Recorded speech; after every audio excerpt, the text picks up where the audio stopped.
آرام کی آیت نمبر 123 سے اعوذ باللہ من الشیطان الرجیم بسم اللہ الرحمن الرحیم لأقطعن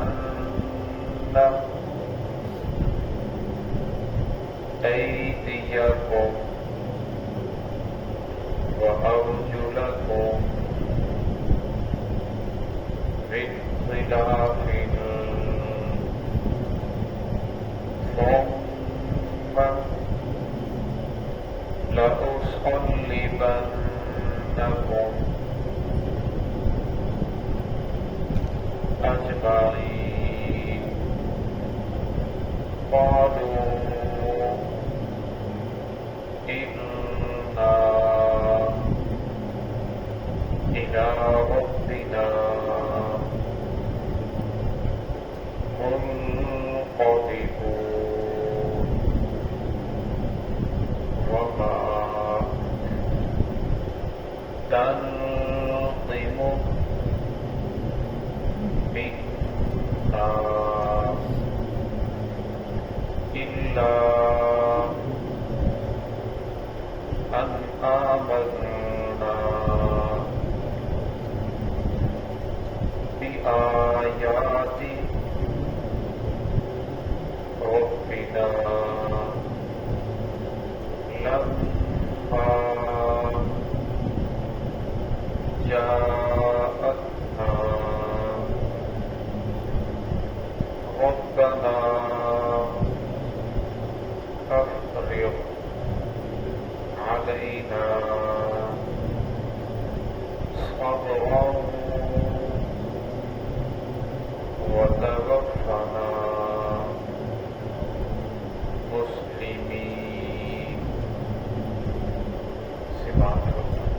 بسم الله الرحمن الرحيم لأقطعن أيديكم وأرجلكم من خلاف ثم لأصلبنكم أجمعين قالوا إنا إلى ربنا منقلبون وما تنقم منا إلا أن آمنا بآيات ربنا لما جاءتنا ربنا أفرغ علينا صبرا وتوفنا مسلمين. لأقطعن أيديكم وأرجلكم فرعون کہنے لگا میں ضرور کاٹوں گا تمہارے ہاتھوں کو وأرجلكم تمہارے پاؤں کو من خلاف جانب سے ثم لأصلبنكم أجمعين پھر میں تم تمام کے تمام کو سولی کے اوپر لٹکا دوں گا. قالوا إنا إلى ربنا منقلبون تو کہنے لگے بے شک ہم اپنے رب کی طرف لوٹنے والے ہیں. وما تنقم منا نہیں تو ہم سے انتقام لے رہا الا ان آمنا مگر اس بات پر کہ ہم ایمان لے کر آئیں بآیات ربنا لما جاءتنا اپنے رب کی آیتوں پر جبکہ وہ ہمارے پاس آ چکی ہیں. ربنا اے رب افرغ علینا ڈال دے ہم پر صبر کو وتوفنا مسلمین اور ہمیں موت دے فرما برداری کی حالت میں مسلمانی کی حالت میں. گزشتہ آیات کے اندر فرعون موسیٰ علیہ السلام کو تذکرہ کر رہا تھا. اس وقت جادوگروں کے ساتھ مقابلہ ہوا. موسیٰ علیہ السلام نے اپنا آسا ڈالا, ان لوگوں نے اپنی رسیاں لاٹیاں پھینکی تو موسیٰ علیہ السلام کا جو آسا تھا وہ سب کو نکل کر کے بیٹھ گیا. تو جتنے بھی جادوگر تھے ان تمام کے تمام نے موسیٰ علیہ السلام کا کلمہ پڑھا, موسیٰ علیہ السلام کے اوپر ایمان لے کر آئے. اور فرعون جو تھا وہ بڑا ناراض ہوا. انہوں نے میرے بغیر پوچھے مجھ سے پوچھا ہی نہیں. اسی طرح ان لوگوں نے اسلام کو قبول کر لیا. تو یہاں مفسرین کرام لکھتے ہیں اس کی ایک وجہ یہ تھی کہ ان لوگوں نے موسیٰ علیہ السلام کا ادب کیا. دوسری وجہ یہ تھی کہ وہ لوگ موسیٰ علیہ السلام جیسا لباس پہن کے آئے تھے, کیونکہ وہ لوگ موسیٰ علیہ السلام کو جادوگر سمجھتے تھے اور جادوگر مقابلے کے اندر آئے تو ویسے ہی شکل اختیار کی, ویسا ہی لباس پہنا. تو فرمایا اللہ رب العزت نے موسیٰ علیہ السلام کی مشابہت کی وجہ سے ان کو ایمان کی دولت سے نواز دیا، ان لوگوں نے اسلام قبول کر لیا، کلمہ پڑھ لیا۔ اس طرح ایک شاعر کا شعر ہے کہ تیرے محبوب کی یارب شباہت لے کے آیا ہوں، حقیقت اس کو تو کر دے میں صورت لے کر آیا ہوں۔ اس لیے فرمایا کہ انسان جہاں تک انسان کا پس چلے، دل تو اللہ رب العزت کے قبضے میں ہے، آقا صلی اللہ علیہ وسلم کی سنتوں کو اپنانے کی کوشش کرنی چاہیے۔ تو یہاں اس وقت ان لوگوں نے موسیٰ علیہ السلام جیسا لباس پہنا تو اللہ رب العزت کو ان کی شکل صورت اتنی پسند آئی کہ انہیں ایمان کی دولت عطا فرما دی۔ ان لوگوں نے کلمہ پڑھ لیا۔ جب کلمہ پڑھا تو فرعون کہنے لگا کہ تم لوگوں نے کلمہ تو پڑھ لیا ہے، تمہیں معلوم بھی ہے تمہارے ساتھ کیا ہونے والا ہے؟ کہنے لگا میں تمام کے ہاتھ اور پاؤں خلاف جانب سے کاٹ دوں گا۔ اگر ایک کا دایاں ہاتھ کاٹا ہے تو دوسرے کا بایاں پاؤں کاٹوں گا، اگر ایک کا بایاں پاؤں کاٹا ہے تو دوسرے کا دایاں ہاتھ کاٹوں گا، اس طرح تمہارے ہاتھ اور پاؤں کاٹوں گا۔ اب ان لوگوں کے دلوں کے اندر ایمان پہ وصل ہو چکا تھا۔ اب اندازہ کیجئے صبح کے وقت وہ لوگ جادوگر ہیں، موسیٰ علیہ السلام کے مقابلہ کرنے والے ہیں، اور شام کے وقت وہ لوگ موسیٰ علیہ السلام سے محبت کرنے والے اور موسیٰ علیہ السلام کے صحابی بن چکے ہیں۔ پر میں جب ایمان دل کے اندر گھر کر جائے، جب ایمان نبی کی محبت دل کے اندر قرار پکڑ جائے، اور میں پھر ایمان اتنا مضبوط ہو جاتا ہے دنیا کی کوئی طاقت اسے ہلا نہیں سکتی۔ 1953 کی جنگ میں اعظم خان جو جنرل تھا، اس نے جو تحریک ختم نبوت چلی تو 10,000 نوجوانوں کو شہید کیا، اور اتنا زیادہ ایک قافلہ نکلتا، ختم نبوت کا اعلان لگاتا، انہیں مار کر ڈھیر کر دیا جاتا، دوسری گلی سے دوسرا لشکر نکلتا، انہیں بھی فوج ختم کر دیا جاتا۔ اس طرح اس نے 10,000 نوجوانوں کو شہید کیا، اور جو بھی نکلتا تھا وہ یہ کہتا تھا مجھے یہاں مارا جائے، مجھے یہاں گولی لگی جائے۔ ہر ایک یہ خوش قسمتی سمجھتا تھا مجھے شہادت مل جائے گی۔ تو یہاں بھی جب فرعون نے انہیں کہا کہ میں تمہیں سولی پر لٹکا دوں گا اور تمہیں قتل کروں گا، تو کوئی ان کے پاس پہرا نہیں تھا، ہر ایک بات رہا ہے کہ میرا ہاتھ کاٹا جائے، میرا پاؤں کاٹا جائے، پہلے مجھے سولی پر لٹکایا جائے۔ تو جب فرعون نے دیکھا کہ یہ تو بات وقت آ رہی ہے، تو جو بڑے بڑے 70 جادوگر تھے ان کو سولی کے اوپر لٹکا دیا۔ پھر اس کے بعد کہنے لگا آج وقت ختم ہو چکا ہے، یہ کہہ کر اس نے بات کو ڈال دیا، باقی لوگوں کو کل سولی دوں گا۔ اصل کے اندر جب ایمان دل کے اندر مضبوط ہو جاتا ہے، ورنہ پھر انہیں موت جو ہے وہ زندگی سے پیاری لگتی ہے۔ وہ کہتے ہیں کہ ہمیں آخرت میں کامیابی مل جائے، اور دنیا کے اندر اگر موت ہمیں آ بھی جاتی ہے تو یہ سودا سستا ہے۔ وسلم کے صحابی ہیں حضرت خباب بن ارد رضی اللہ تعالیٰ عنہ۔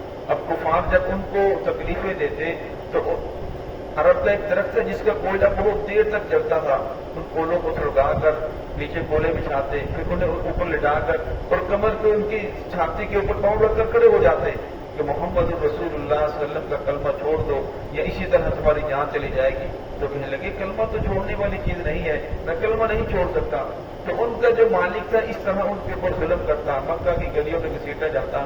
ایک دن رسول اللہ علیہ وسلم کے پاس آئے، اپنی کمر سے کپڑا ہٹایا، فرمایا یا رسول اللہ دیکھیے یہ لوگ میرے ساتھ کیا کر رہے ہیں اس کلمے کی وجہ سے، اور یا رسول اللہ وسلم کی بھی بددعا فرمائے یہ سارے کے سارے لوگ غلط ہو جائیں۔ آپ سے فرمایا اے خباب، جو بھی اسلام کے اوپر جس نے اسلام کو قبول کیا ہے اس کے اوپر اتنی پریشانیاں آئیں آج تم اس کا تصور بھی نہیں کر سکتے، فرمایا انہیں زمین ناپ تک زمین کے اندر کاٹ دیا گیا، اوپر سے آنا چلا دیا گیا، اور میں ان کی زندہ کی کمیوں کے ساتھ ان کے جسموں کو ان کی چمڑیوں کو ڈھیر دیا گیا۔ اے خباب صبر کرو۔ تو آپ صلی اللہ علیہ وسلم نے صبر کی تلقین فرمائی، اور فرمایا جب ایمان مضبوط ہو جاتا ہے تو پھر دنیا کی کوئی طاقت سے ہلا نہیں سکتی۔ مسلمہ کذاب نے جس وقت نبوت کا دعویٰ کیا، حضرت عبید بن عزی رضی اللہ تعالیٰ یہ بھی گرفتار ہو گئے جب جہاد کر رہے تھے ان کے خلاف، تو اس نے پکڑا، جس کو پکڑا تھا پوچھا تھا کہ تو میرے خلاف کیوں لڑ رہا ہے، اب اس سے پوچھا کہ تو میرے خلاف کیوں جنگ کر رہا ہے، تو اس نے کہا کہ تو نے محمد رسول اللہ صلی اللہ علیہ وسلم کے بعد نبوت کا دعویٰ کیا لہذا تو کافر ہے، اور جن نبوت کا دعویٰ کرے فرمایا اس کے خلاف جہاد فرض ہے اس لیے تیرے خلاف جہاد کر رہا ہوں۔ اس نے کہا محمد صلی اللہ علیہ وسلم کو میں بھی نبی مانتا ہوں۔ تو اس نے کہا کہ محمد صلی اللہ علیہ وسلم کو تو نبی تو مانتا ہے لیکن آقا کے بعد خود نبوت کا دعویٰ کر رہا ہے۔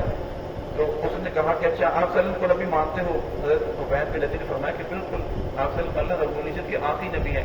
تو کہنے لگا میرے بارے میں کیا خیال ہے، مسلمہ کون ہے؟ حضرت عبید بن عزی رضی اللہ عنہ کہنے لگے یہ آپ کی بات مجھے سنا ہی نہیں دیتی۔ اچھا کہ محمد رسول صلی اللہ علیہ وسلم کی بات سنائی دے رہی، یہ بات سنائی نہیں دے رہی۔ پھر اس نے کہا کہ یا تو مجھے نبی مان ورنہ میں تجھے ٹکڑے ٹکڑے کر دوں گا، ہر نظر سے ہر جوڑ سے تیرے جوڑ کو الگ کر دوں گا۔ تو نے کہا یہ جان ہے یہ تو جا سکتی ہے لیکن میں محمد رسول اللہ صلی اللہ علیہ وسلم کے بعد کسی اور کو نبی ماننے کے لیے تیار نہیں ہوں۔ اس نے ہاتھ سے کاٹنا شروع کیا، پھر ایک جوڑ کاٹا، پھر دوسرا کاٹا، اور بانپ بدی ایک ٹوٹتا رہا، اس طرح تمام کے تمام جوڑ الگ کر دیے، پھر سینے کے اندر خنجر مار کر شہید کر دیا، لیکن انہوں نے اسلام نہیں چھوڑا۔ ورنہ اصل بات یہ ہے کہ جب انسان کے دل کے اندر سچی محبت آ جائے، اپنے نبی کی سچی محبت کو قبول کر لیتا ہے، پھر دنیا کی کوئی طاقت، دنیا کی کوئی چیز اس کو اس کام سے روک نہیں سکتی۔ آج ہم محبت کا دعویٰ تو کرتے ہیں کہ ہمیں محمد رسول اللہ صلی اللہ علیہ وسلم سے محبت ہے، لیکن فرمایا ہمارا ایمان بہت کمزور ہے، اس لیے ہمارے اوپر ایسے مسائب بھی نہیں آتے، اور مسائب بھی ان لوگوں کے اوپر آتے ہیں جن کا ایمان مضبوط ہوتا ہے۔ اور دعا بھی یہی کرنی چاہیے کہ اللہ ہم کمزور ہیں، امتحان کے قابل نہیں ہیں، ہمیں امتحان سے محفوظ رکھنا۔ فرمایا جب امتحان آ جائے تو امتحان کے اندر کامیاب کوئی ہوتا ہے، ہمیں رب العزت ہم سب کو اس سے محفوظ فرمائے۔ وہ آگے سے کہنے لگے مالو بنا وہ بنا منقلب کہ تو کیا کر سکتا ہے؟ سورۃ طٰہٰ کے اندر 16 بارے آتا ہے فَقْضِ مَا أَنْتَ قَادٍ، تو جو کرنا چاہتا ہے کر گزر، ہم تو اپنے رب کی طرف لوٹنے والے ہیں۔ وَمَا تَنْقِمُ مِنَّا، تو کیا کر سکتا ہے؟ ایک جان ختم کر سکتا ہے، پہلے اسے خدا سمجھتے تھے، اب کہتے تو کر کیا سکتا ہے؟ ایک جان ہے جو ختم کر سکتا ہے، جہاں تو ہماری جان کو ختم کر دے۔ وَمَا تَنْقِمُ مِنَّا إِلَّا أَنْ آمَنَّا بِآيَاتِ رَبِّنَا، تو ہمارے سے انتقام جو ہے وہ عوام کی وجہ سے نہیں لے رہا کہ ہم اس وجہ سے لے رہا ہے کہ تو عوام کا خیال کر رہا ہے، بلکہ اپنے اقتدار کو بچانے کے لیے، اپنی حکومت کو بچانے کے لیے ہم سے انتقام لے رہا ہے۔ الا ان آمنا بآیات ربنا لما جاءتنا، کہ ہم تو ایمان لے کر آئے ہیں، ہمارے پاس اللہ رب العزت کی آیات، معجزات، نشانی آ چکی ہیں، اس لیے ہم نے کلمہ پڑھ لیا ہے، لہذا ہم چھوڑنے کے لیے تیار نہیں ہیں۔ پھر ان لوگوں نے دعا کی ربنا افرغ علینا صبرا، ہمیں رب ہمارے اوپر ڈال دے اب صبر کو، کیونکہ یہ ہمیں قتل کرنا چاہتا ہے۔ اب اگر ہم روئیں گے چلائیں گے تو یہ تو کچھ ہوگا، یہ تو یہی چاہتا ہے، لیکن ہم آہو بقا نہیں کرنا چاہتے، ہم دلیری کے ساتھ شہادت کو قبول کرنا چاہتے ہیں۔ تو یہاں بعض مفسرین نے لکھا ہے کہ اللہ رب العزت نے آخرت کا معاملہ ان کی آنکھوں کے سامنے کر دیا تھا، اس لیے فرمایا کہ وہ زندگی کو موت کے اوپر ترجیح دے رہے تھے۔ آج ہر انسان زندگی جینے کے لیے کتنی محنت مشقت کرتا ہے، لیکن وہ مرنے کے لیے مشقت کر رہے ہیں کہ ہمیں موت آ جائے، سب سے پہلے مجھے سولی پر لٹکا دیا جائے۔ ورنہ جب آخرت کے معاملات انسان کے سامنے آ جاتے ہیں پھر انسان کو دنیا دھوکہ لگتی ہے۔ جس طرح بچہ ماں کے پیٹ میں ہوتا ہے، اب وہ سمجھتا ہے کہ سب سے بڑا وسیع میدان یہی ہے، سب سے بڑی دنیا یہی ہے۔ اب اگر اسے بتایا جائے تو دنیا میں جائے گا، اتنے بڑے پہاڑ ہوں گے، درخت ہوں گے، یہ چیزیں ہوں گی، اسے سمجھ نہیں آتا۔ ورنہ اس طرح دنیا کے اندر رہتے ہوئے انسان کو آخرت سمجھ نہیں آتی۔ اگر انسان محمد رسول اللہ صلی اللہ علیہ وسلم کی بات کے اوپر یقین کر لے اور فرمایا پھر ایمان لے کر آ جائے، احکامات کے اوپر عمل کرے، منکرات کو چھوڑ دے، پھر کل قیامت میں خدا کی عدالت میں شرمندگی نہیں ہوگی، اس سے بچ جائے گا۔